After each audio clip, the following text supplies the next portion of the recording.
SM Store, amanah dalam muamalah.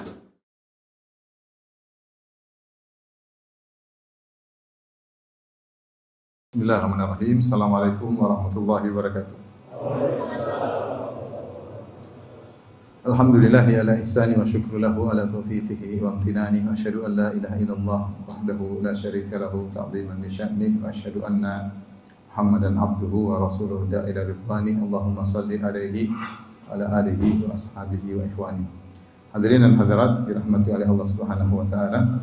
Pada kesempatan bahagia ini kita akan membahas suatu ibadah hati yang sangat bermanfaat bagi kita dalam kehidupan kita sehari-hari.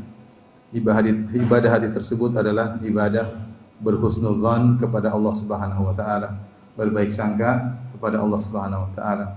Karena kita tahu ibadah tidak terbatas pada ibadah lisan atau ibadah al-jawarih, anggota tubuh. Di antara ibadah yang agung adalah ibadah yang terkait dengan hati. Bahkan para ulama mengatakan bahwasanya dari sisi jenis ibadah, maka ibadah hati lebih afdal daripada ibadah lisan dan juga ibadah anggota tubuh al-jawarih. Nah, di antara sekian macam ibadah hati seperti tawakal, ikhlas, kemudian bersandar kepada Allah Subhanahu wa taala, di antaranya sabar misalnya, di antaranya adalah husnudzan kepada Allah Subhanahu wa taala, berbaik sangka kepada Allah Subhanahu wa taala. Bahkan siapa yang bisa senantiasa berbaik sangka kepada Allah, maka dia telah diberikan anugerah yang sangat besar. Ibnu Mas'ud radhiyallahu taala anhu pernah berkata, "Walladzi la ilaha illa ghairuhu." Demi zat yang tidak ada yang berhak disembah kecuali Allah Subhanahu wa taala, "Ma u'tiya 'abdun mu'minun syai'an qad ba'dal iman billahi azza wa jalla afdal min an yuhsina dhannahu billah." Demi zat yang tidak ada sembahan yang berhak disembah kecuali Allah Subhanahu wa taala, tidaklah seorang mukmin diberikan kepadanya sesuatu yang lebih afdal setelah iman kepada Allah. Tidak ada yang lebih afdal dari dia berbaik sangka kepada Allah Subhanahu wa taala. Ini jelas bahwasanya Ibnu Mas'ud mengatakan seorang yang bisa senantiasa berbaik sangka kepada Allah, dia telah diberikan kenikmatan yang luar biasa. Tentunya setelah iman kepada Allah Subhanahu wa taala. Kemudian beliau berkata lagi, wallahi alladzi la ilaha illa ghairuhu la yuhsinu 'abdun billahi dhannahu illa a'tahu Allahu iyyah." Dan demi Allah yang tidak ada yang berhak disembah kecuali Allah Subhanahu wa taala, tidaklah seorang hamba memperbaiki atau berbaik sangka kepada Allah Subhanahu wa taala kecuali Allah akan memberikan dia sesuai dengan persangkaannya. Wa dzalika annal khaira biyadihi, karena segala kebaikan di tangan Allah Subhanahu wa taala. Ini perkataan Ibnu Mas'ud radhiyallahu taala anhu yang menunjukkan bahwasanya berhusnudzan kepada Allah adalah ibadah yang sangat mulia.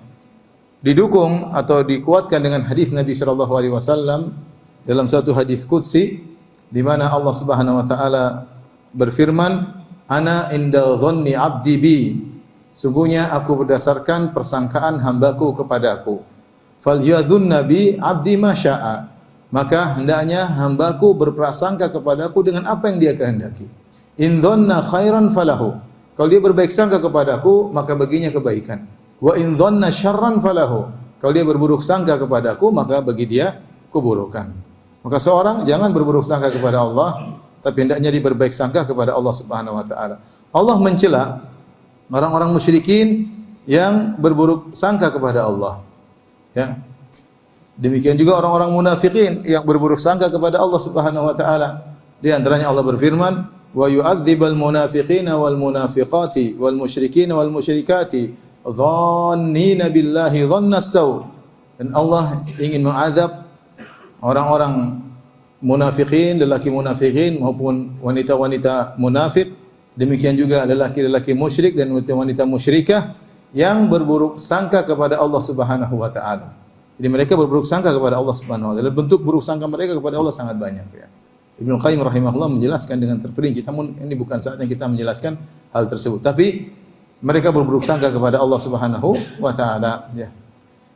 Wa yadhunnuna billahi ghairal haqqi dhannal jahiliyah. Demikian orang munafik Allah sebutkan, Yadhunnuna billahi ghairal haqqi dhannal jahiliyah. Mereka berprasangka kepada Allah dengan persangkaan yang tidak benar sebagaimana persangkaan orang-orang jahiliyah.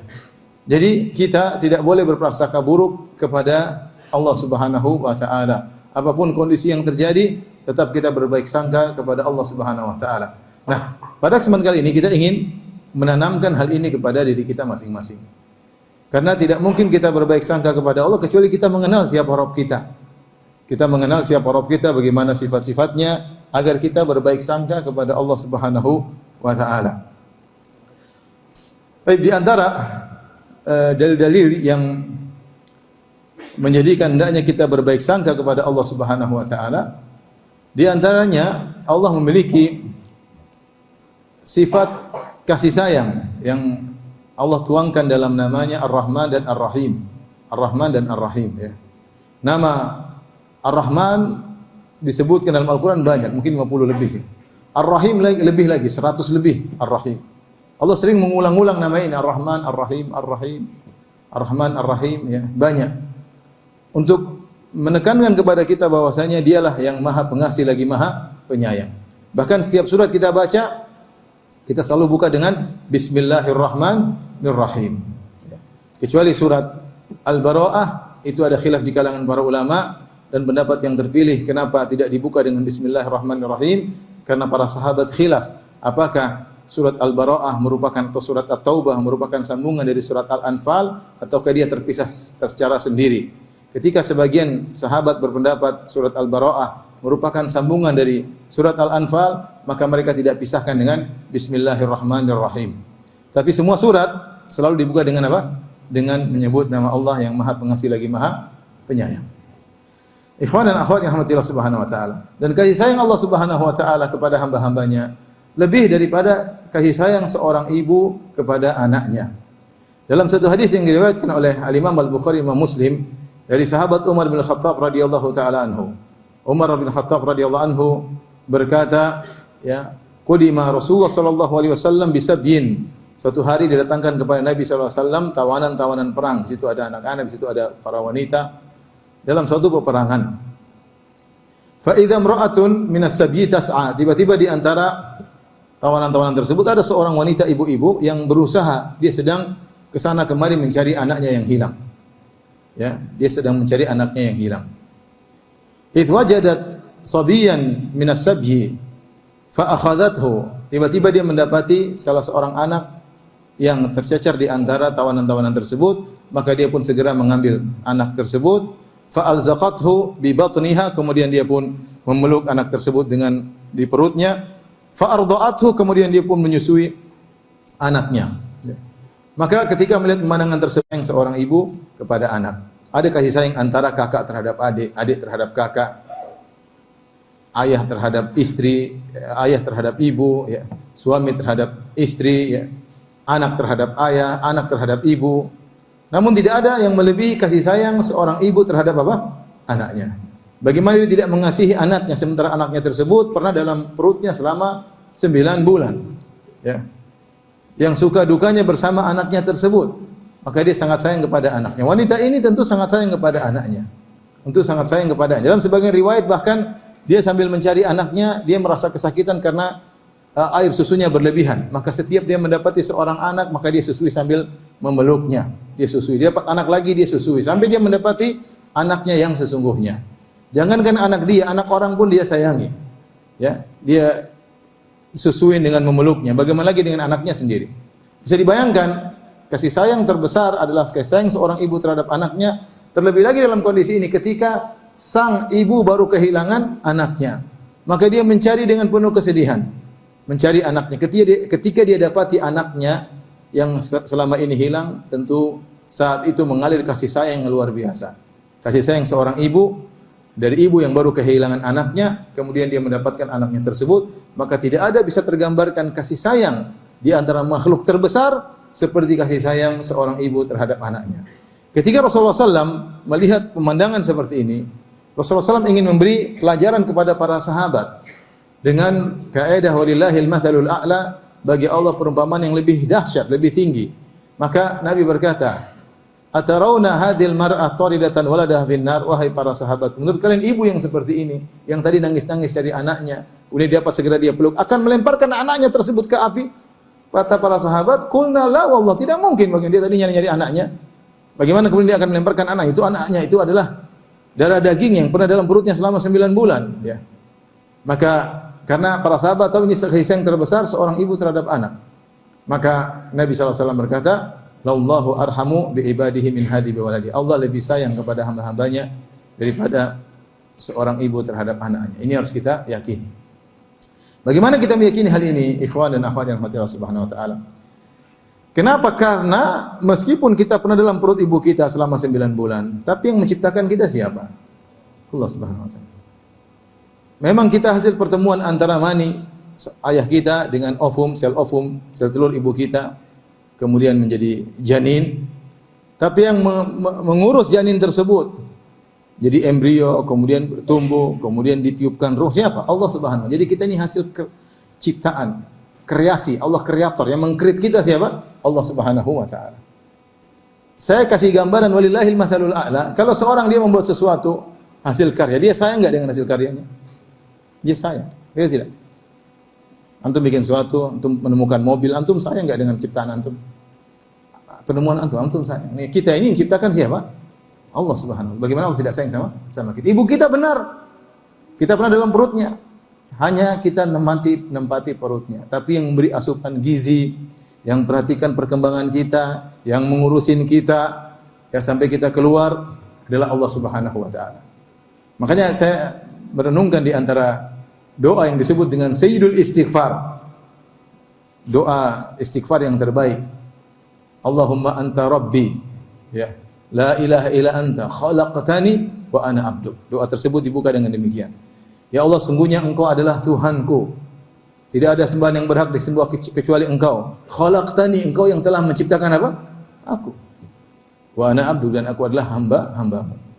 Nah, kalau seorang sadar bahwasanya dia ciptaan Allah Subhanahu wa taala, yakinlah Allah akan perhatian kita secara detail. Secara detail Allah perhatikan kita. Ya. Dan Allah lebih sayang kepada kita daripada ibu kita terhadap kita. Kenapa? Karena kita adalah hasil kreasi ciptaan Allah Subhanahu wa taala. Setelah berumur sekian bulan, Allah kirim malaikat untuk meniupkan roh kepada kita sampai akhirnya kita pun keluar dari perut ibu kita kemudian menjalani kehidupan.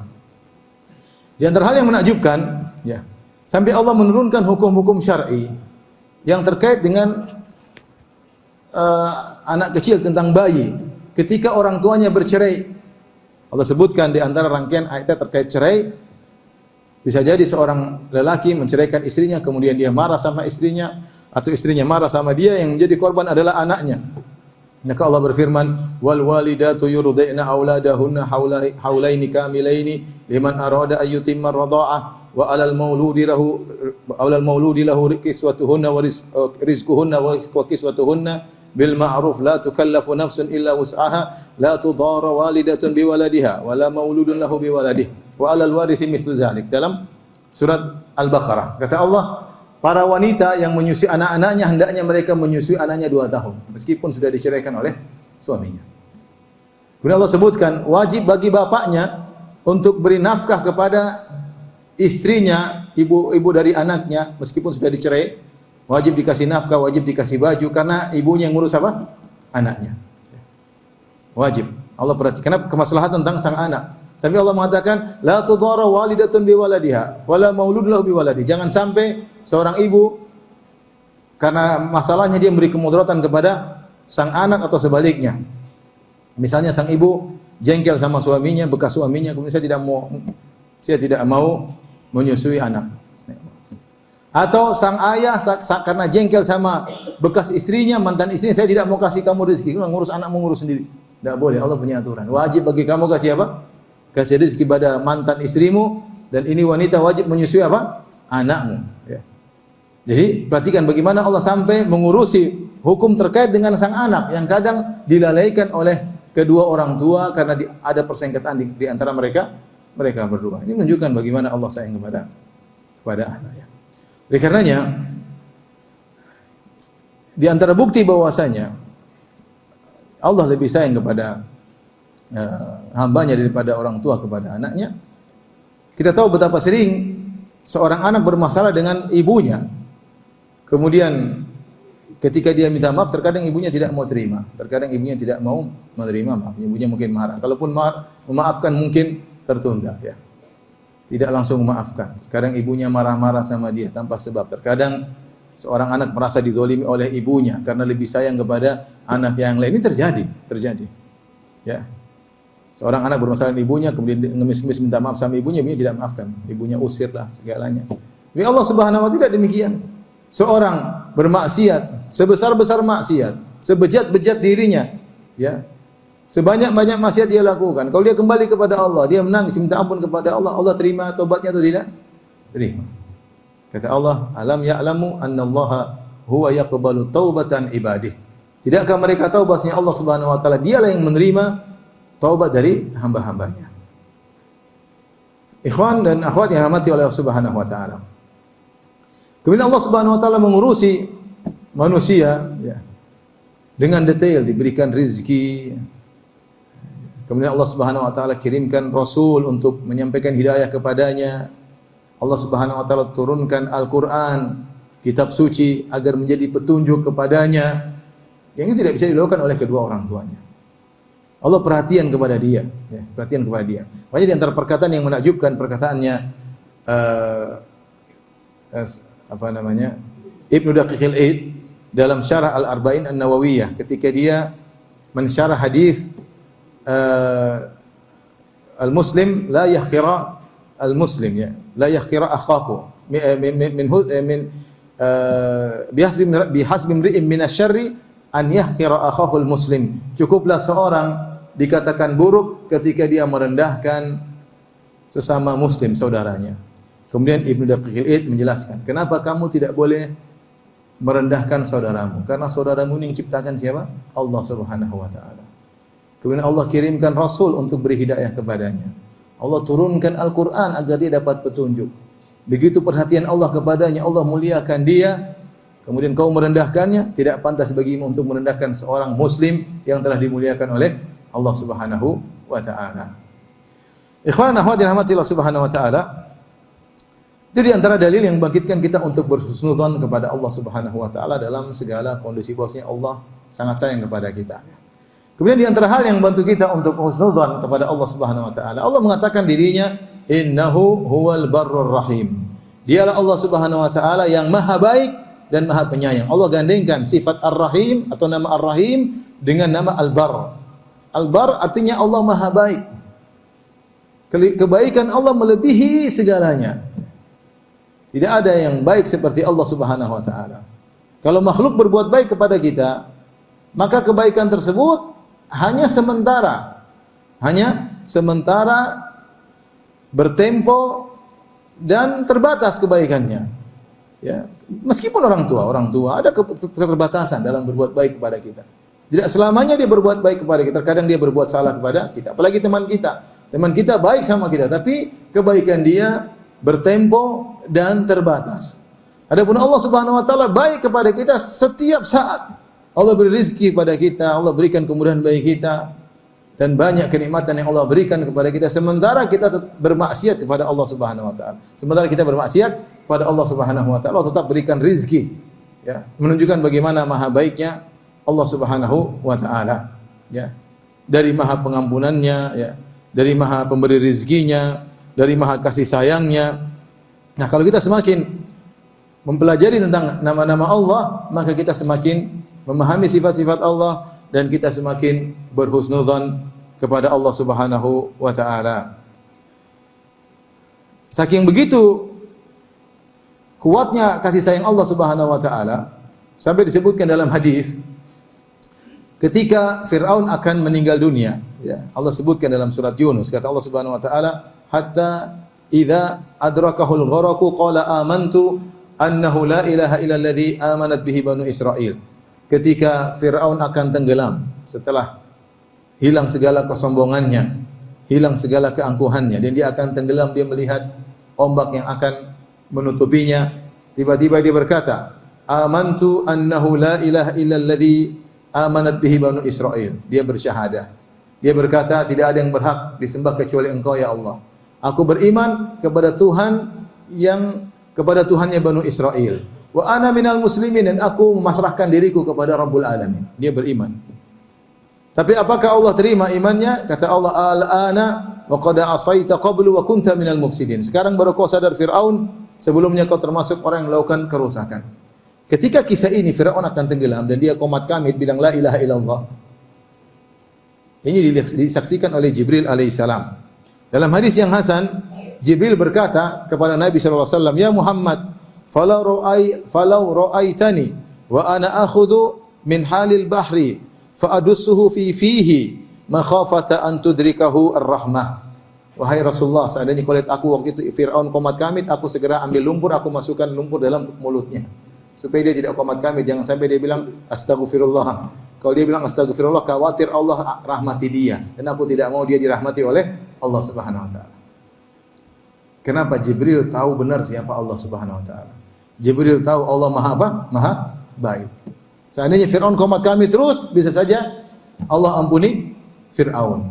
Supaya tidak diampuni, Jibril ambil lumpur segera masukin ke mulutnya. Maksud saya ingin beri gambaran bahwasanya Allah itu Maha baik.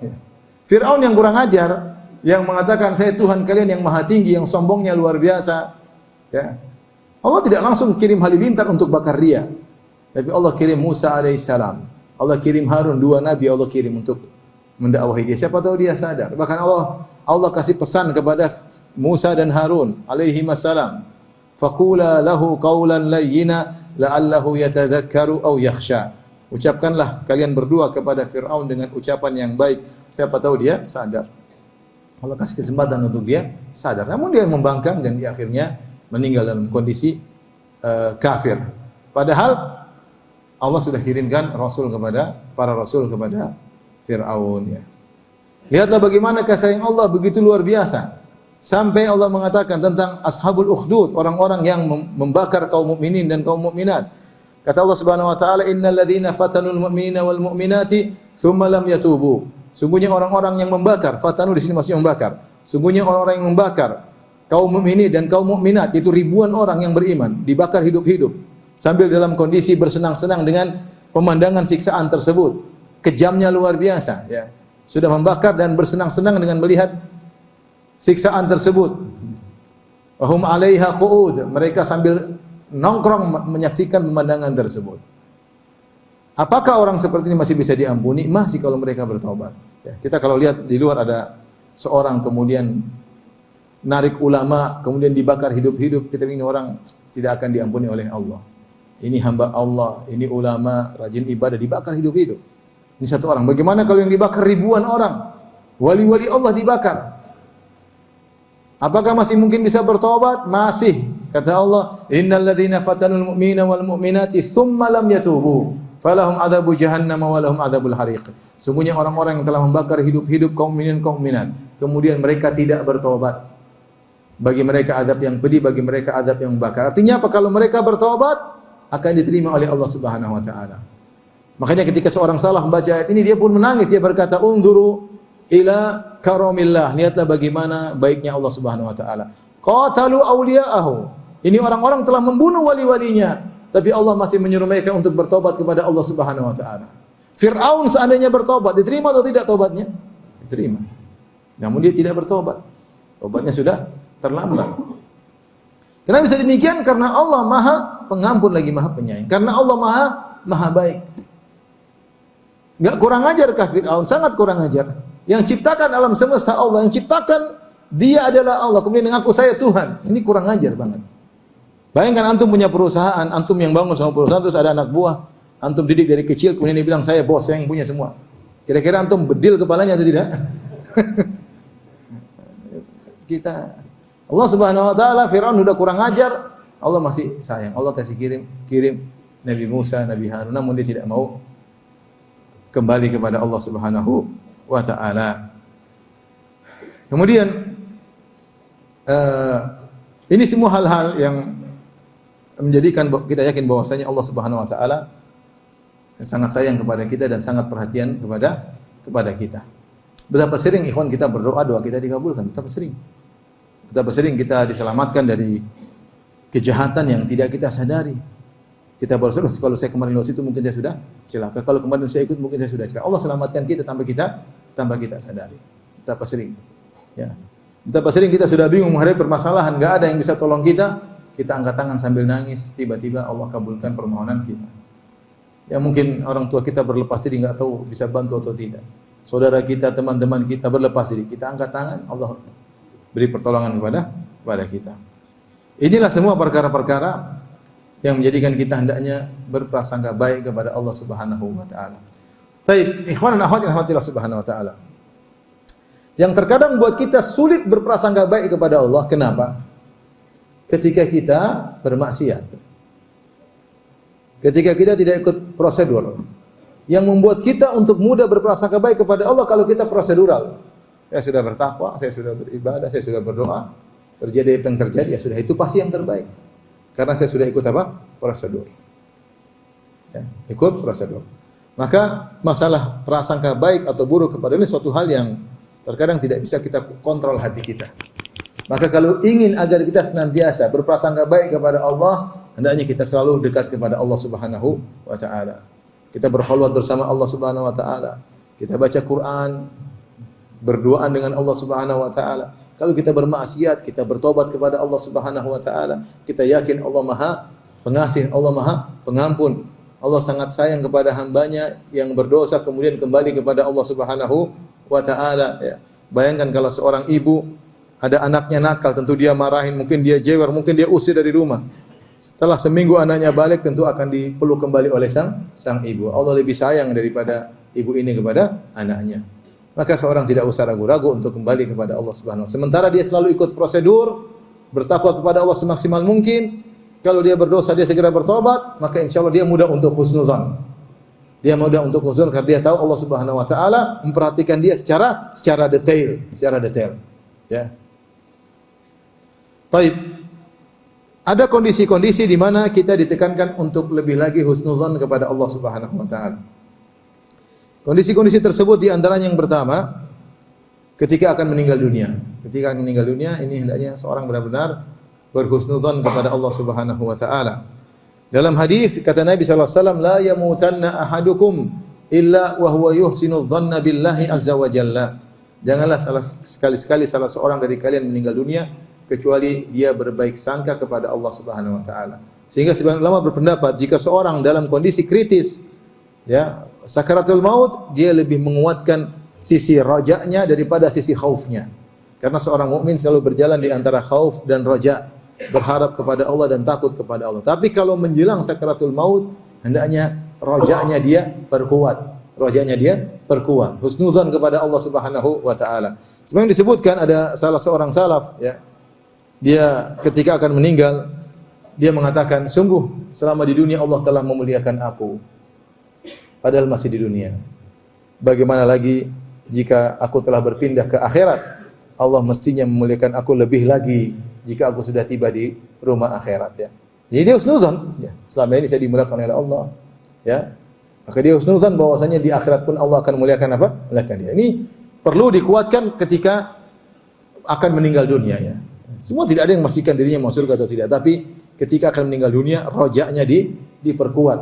Ya, karena Rasulullah SAW mengatakan, la yamutanna ahadukum, jangan sekali-sekali seorang dari kalian meninggal dunia, illa wa huwa yuhsinu dhanna billahi azza wa jalla, kecuali berbaik sangka kepada Allah. Namun saya katakan ini sulit, tidak gampang seorang berbaik sangka ketika akan meninggal dunia.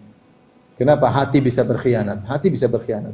Orang yang sering bermaksiat, sulit dia berbaik sangka kepada Allah Subhanahu wa taala. Enggak usah jauh-jauh, ketika kita salat, kita ingin kita khusyuk, terkadang kita enggak bisa, bahkan sering enggak bisanya. Kenapa? Hati tidak bisa kita kontrol. Hati tidak bisa kita kontrol. Nah, ketika menjelang kita meninggal dunia, kalau kita tidak biasa dekat dengan Allah Subhanahu wa taala, maka sulit seorang untuk mengontrol hatinya untuk berbaik sangka. Maka akan berkecamuk dalam benaknya perkara-perkara yang mungkin bisa jadi membuat dia berburuk sangka kepada Allah Subhanahu wa taala, wal iyadzu billah. Rasulullah SAW ingatkan, jangan sekali-sekali seorang ketika akan meninggal dunia dia berburuk sangka kepada Allah Subhanahu wa taala. Baik. Di antara kondisi yang menuntut agar kita berbaik sangka kepada Allah Subhanahu wa taala tadi, ketika kita berdosa dan kita bertobat kepada Allah. Kita berhusnudzon, taubat kita diterima oleh Allah Subhanahu wa taala. Memang tidak ada yang pasti, tapi kita disuruh untuk apa? Berhusnudzon. Allah yang berkata, "Alam ya'lamu annallaha huwa yaqbalu taubatan ibadih." Tidakkah mereka tahu bahwasanya dialah Allah yang menerima taubat dari hambanya, ya. Dalam suatu hadis Rasulullah SAW bersabda, Allah berfirman, Nabi SAW bersabda, "Aznaba abdun dzamban, faqala Allah maghfirli dzambi." Ada seorang hamba melakukan dosa. Kemudian dia berkata, "Ya Allah, ampunilah dosaku." Faqala tabaraka wa ta'ala, maka Allah berkata, ya, "Alima abdi anna lahu rabban yaghfiru dzam wa ya'khudhu bidzam. Ghafartu lahu." Maka Allah berkata, sungguhnya hambaku tahu dia punya Tuhan yang mengampuni dosa dan bisa juga menyiksa karena dosa. Karena dia minta ampun, ghafartu lahu, maka aku ampuni dosa-dosanya. Artinya hamba ini husnudzon. Bukankah ketika kita bertobat kita husnudzon kepada Allah? Kalau kita yakin Allah tidak terima tobat kita, kita enggak bakalan minta ampun kepada Allah. Ketika kita memberanikan diri untuk minta ampun kepada Allah, maka ya, kita yakin Allah Maha Pengampun. Seperti kata Imam Syafi'i rahimahullah ketika akan meninggal dunia. Dia berkata, "Aku melihat dosaku banyak, tapi ketika aku bandingkan dengan ampunanmu ya Allah, aku tahu ampunanmu lebih besar daripada dosa-dosaku." Husnudzon kepada Allah Subhanahu wa taala, ya. Kemudian kata Nabi sallallahu alaihi wasallam, "Tsumma makatha masyaallah." Kemudian hamba ini beberapa lama tidak bermaksiat. "Tsumma aznaba dzamban akhar." Kemudian dia berdosa lagi. Ketika dia berdosa lagi, dia berkata, "Allah maghfirli dzambi." Ya Allah, ampunilah dosaku. Allah komentar lagi. Kata Allah, "Alima abdi anna lahu rabban ya'khudhu bidzam wa yaghfiru dzam." Sungguhnya hambaku ini tahu dia punya Tuhan yang bisa menyiksa karena dosa dan mengampuni dosa. Ghafartu lahu, aku ampuni dia. Dia bertobat, diterima tobatnya. Summa makatha masyaallah, kemudian berapa lama dia tidak maksiat lagi. Kemudian dia berdosa lagi. Itu seperti siapa? Seperti kita-kita. Udah tobat maksiat lagi. Orang bilang tobat sambal, ya. Tapi dia benar-benar bertobat. Summa makatha masyaallah, kemudian dia waktu yang lama dia tidak bermaksiat. Summa aznaba dzamban akhar, kemudian bermaksiat lagi. Dan dia berkata lagi, "Rabbi ghfirli dzambi." Ya Allah, ampunilah dosaku.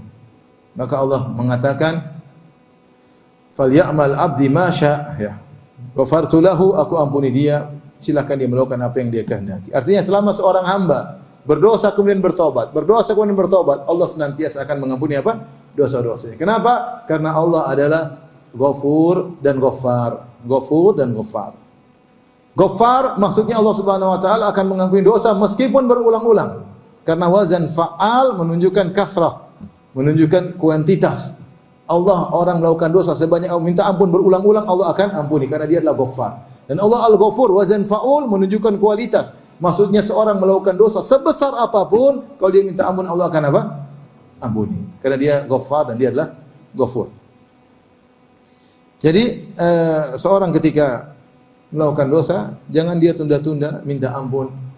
Meskipun iblis datang buat dia menunda taubatnya, jangan dia mendengar iblis. Dia segera bertobat. Tuhanku lebih baik daripada ibuku kepada Tuhanku Maha Pengampun. Ya, Tuhanku Maha Pengampun. Segera dia bertobat kepada Allah. Jangan sampai dia meninggal dalam kondisi belum bertobat kepada Allah Subhanahu wa taala. Kemudian di antara kondisi yang mengharuskan kita untuk husnudzon kepada Allah Subhanahu wa taala yaitu ketika kita berdoa kepada Allah Subhanahu wa taala. Nabi sallallahu alaihi wasallam bersabda, "Ud'ullaha wa antum muqinuna bil ijabah wa alamu anna Allah la yastajibu du'aan min qalbin ghafilin lahin." Berdoalah kepada Allah dalam kondisi kalian yakin akan dikabulkan. Butuh husnudzon. Apa susahnya bagi Allah mengabulkan permintaan kita? Allah tinggal bilang apa? Kun fayakun. Kita minta kepada Allah dan Allah asetnya tidak terbatas. Kalau kita minta sama orang, kita tahu orang itu meskipun dia kaya raya, aset dia terbatas. Dia masih perhitungan. Ya. Tapi Allah Subhanahu wa taala apa susahnya Allah kabulkan permintaan kita kepada Allah. Ya. Namun sebagaimana kita ketahui, pengkabulan dalam hadis disebutkan Allah mengkabulkan doa seorang hamba dengan 3 model. Model pertama Allah kabulkan di dunia, cepat atau lambat Allah kabulkan. Model kedua Allah tunda pengkabulannya di mana? Di akhirat. Model ketiga ya Allah, yaitu Allah palingkan dari dia keburukan yang setimpal dengan apa yang dia minta. Tapi pasti dikabulkan, pasti dikabulkan. Allah mudah. Tinggal kamu minta, ya.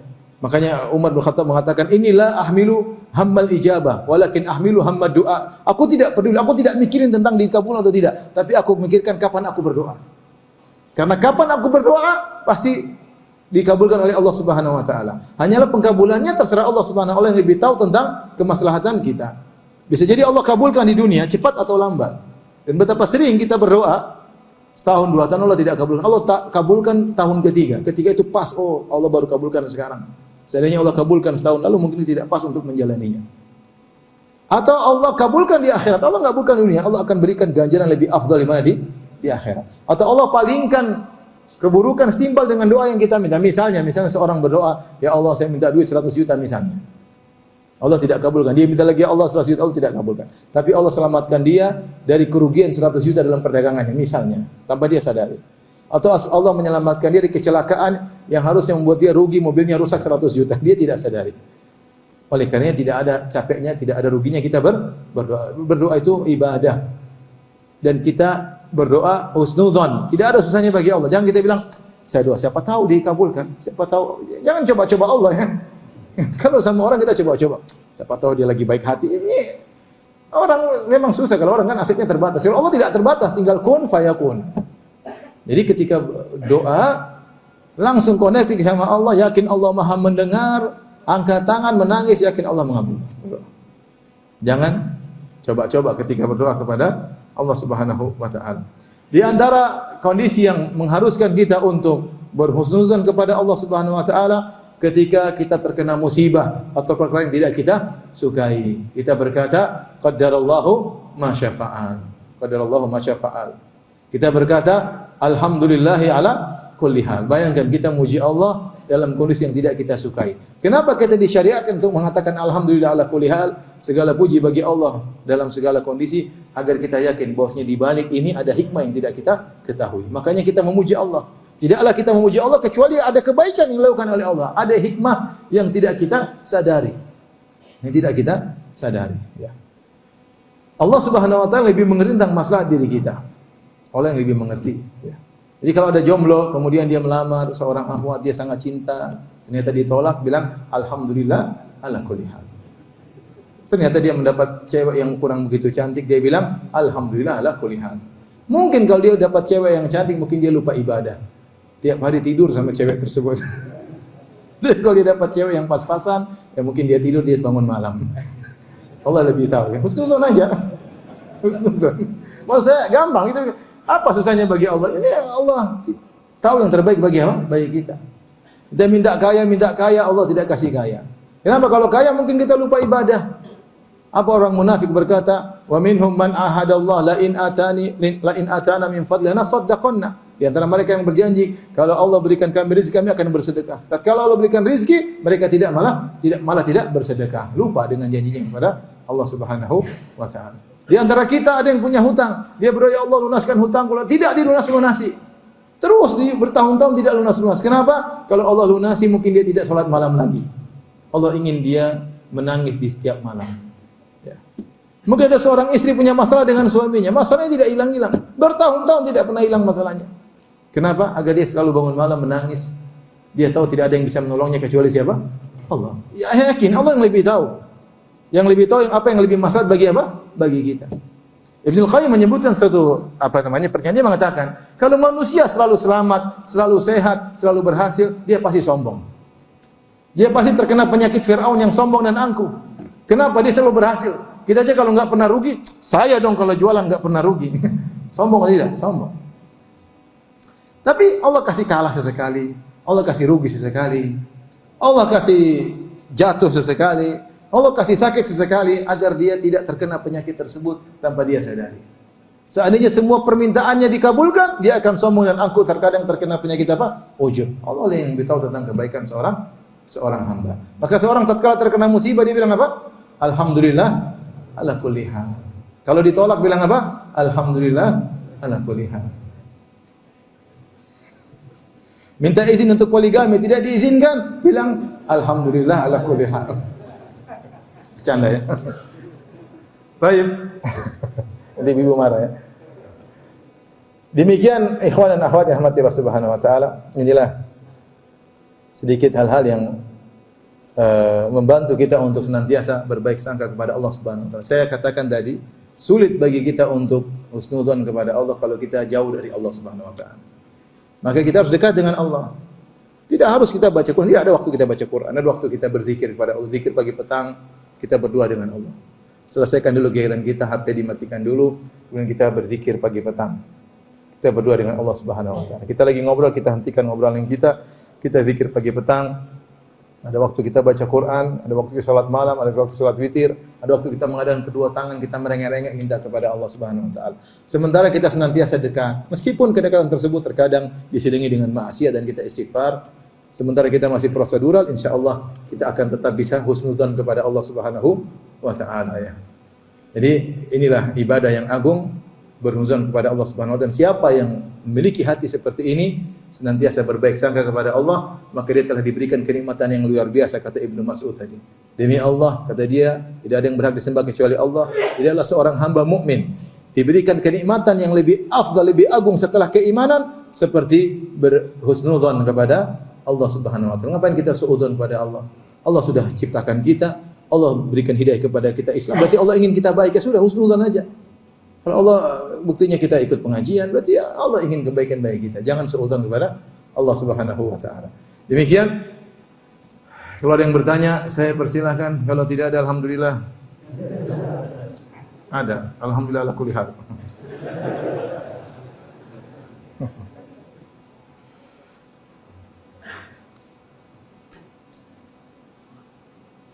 Bagaimana hukum salat memakai masker di kondisi saat ini?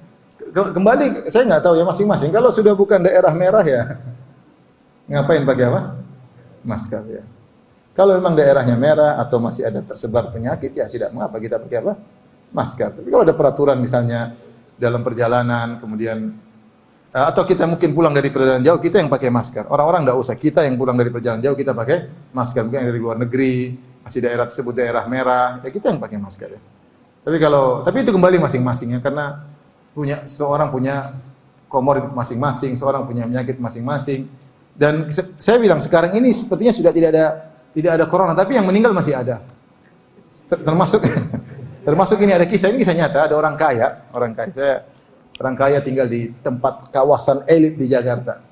Dia selama pandemi dia enggak pernah keluar rumah. Dia orang kaya raya, enggak perlu keluar rumah, pokoknya segala urusannya selesai. Ini di musim apa yang terakhir? Penyakit corona apa terakhir namanya? Omikron ya. Bukan Macron kan? Omikron. Terakhir musim Omikron yang lemah ya. Saya juga waktu itu cuek aja, saya akhirnya kena Omikron alhamdulillah, bukan kena Delta atau kena Omikron, kena alhamdulillah masuk rumah sakit ya. Alhamdulillah sembuh ya. Di saat yang corona lagi lemah-lemahnya, rendah-rendahnya, baru-baru aja tidak. Dia ternyata rumahnya dia selama ini selamat. Tidak ada yang boleh masuk rumah kecuali benar steril. Qadarullah rumahnya ada lagi direnovasi. Baru-baru aja nih, nggak ada, mungkin saya ini sekitar 2 bulan lalu atau sebulan lalu saya lupa ya. Rumahnya direnovasi sudah nggak ada lagi corona. Sebulan lalu kalau nggak 1-2 bulan lalu, paling banyak 2 bulan lalu. Rumahnya direnovasi karena saya dapat cerita dari teman dekatnya yang juga tinggal di kawasan elit tersebut. Rumahnya direnovasi, akhirnya dia harus ke hotel. Dia ke hotel, dia kena di hotel. Akhirnya meninggal. Jadi saya tidak bisa bilang ngapain pakai, masing-masing lah. Kalau saya sudah kena corona alhamdulillah, sudah vaksin 3 kali alhamdulillah. Zikir pagi petang ya sudah, kalau waktunya mati. Jadi kalau yang mungkin ada komorbid ya terserah masing-masing orang, nggak bisa kita paksa. Ya, kamu pernah, ya mungkin dia punya komorbid. Kita nggak tahu, udah husnuzon sama orang. Ya. Jangan nanti bilang ente ngapain, terus kalau dia mati ente konyol fatwanya, paham? Ente buka, ente kenapa? Ternyata dia sakit, meninggal, saya tanggung jawab. Ya, terserah masing-masing. Kita masing-masing sudah punya kaidah, dan maksimal juga pakai menutup mulut hukumnya makruh. Tidak sampai apa? Tidak sampai batal apa? Salat, hanya makruh. Itu makruh kalau tidak ada alasan. Kalau ada alasan tidak makruh. Seperti seorang ketika bersin dia dianjurkan untuk menutup apa? Mulutnya. Atau menutup pakai kainnya. Karena ada keperluan misalnya bersin.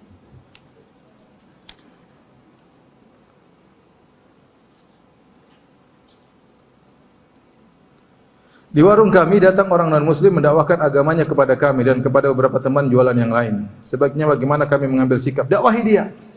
Diskusi dakwahi dia. Oh, Masya Allah, mari kita diskusi. Tuhanmu berapa? Diskusi. Diskusi, nama apa? Diskusi. Nanti belajar diskusi. Duduk sini. Tafadhal, silakan. Minum kopi diskusi. Jangan dulu pergi, diskusi dulu. Diskusi, nama apa? Kasih syubhat sama dia. Memang dia kasih 3 syubhat sama kita kasih syubhat sama dia. Banyak syubhat yang bisa kita kasih sama dia. Belajar. Usia saya 25 tahun. Saya ada keinginan untuk segera menikah. Terlambat 25 tahun. Terlambat. Tawaran-tawaran sudah ada, tetapi usia jauh dari usia saya. Saya ada rasa takut, ragu akan hal itu. Ini ikhwan atau akhwat saya enggak tahu. Oh, saya ikhwan. Tawaran-tawaran sudah ada, tapi usia jauh dari usia saya. Maksudnya lebih tua atau lebih muda? Tawaran-tawaran. Kalau lebih tua, saya ada rasa takut, ragu akan hal itu, beri saya nasihat. Istikharah. Antum jangan nunggu tawaran, antum cari. Laki-laki apa mencari. Kalau antum tunggu tawaran, mungkin tua-tua yang datang. Antum cari yang muda-muda. Laki-laki kok gitu, cari, berusaha cari sana, tanya-tanya, nanti dapat yang muda-muda. Mau tunggu tawaran yang nenek-nenek yang datang nanti. Cari. Laki-laki mencari, bukan nunggu tawaran. Sudah, habis.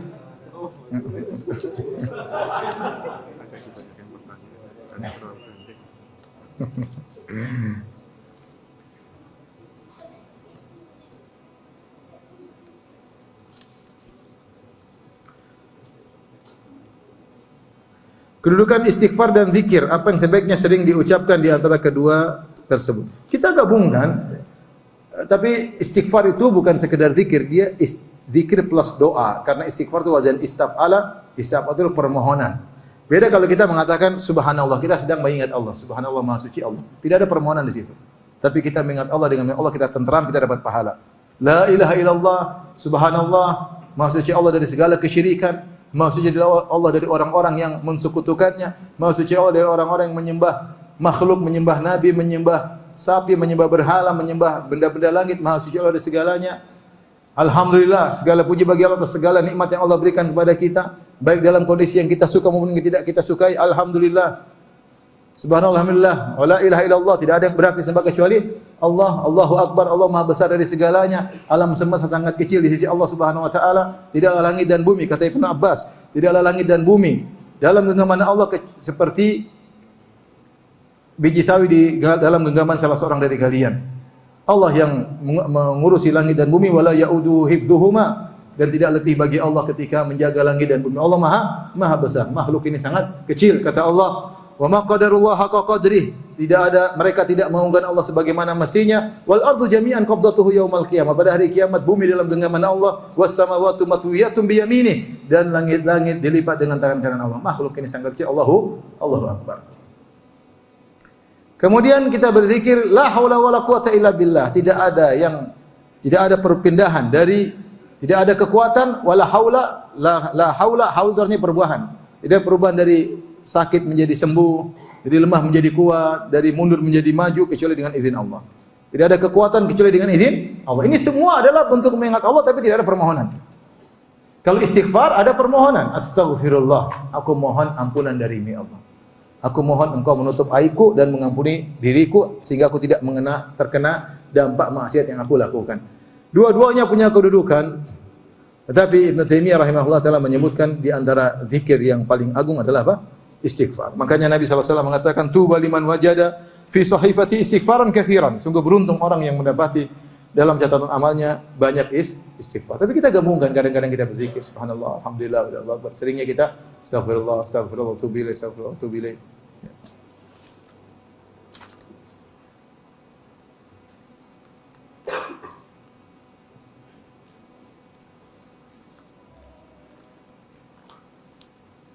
Qadarullah, ibu saya belum mau menutup aurat secara sempurna sampai sekarang. Tapi saya ingin mengajak beliau ke kajian-kajian sunnah. Apa boleh beliau hadir kajian tanpa menutup aurat, kajian di masjid? Ya, kalau dia hadir di kawasan wanita tidak jadi masalah ya. Coba kalau dia keluar mungkin akan dilihat oleh orang lainnya. Tapi kalau sama wanita kan tidak perlu tutup aurat ya.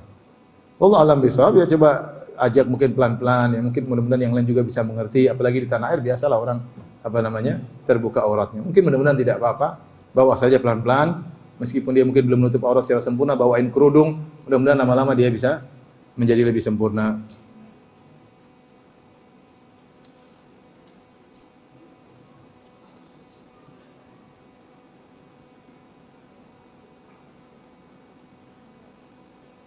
Kami 10 bersaudara, satu anggota keluarga ada yang murtad. Pertanyaan, apakah kemudian punya anak perempuan muslim sudah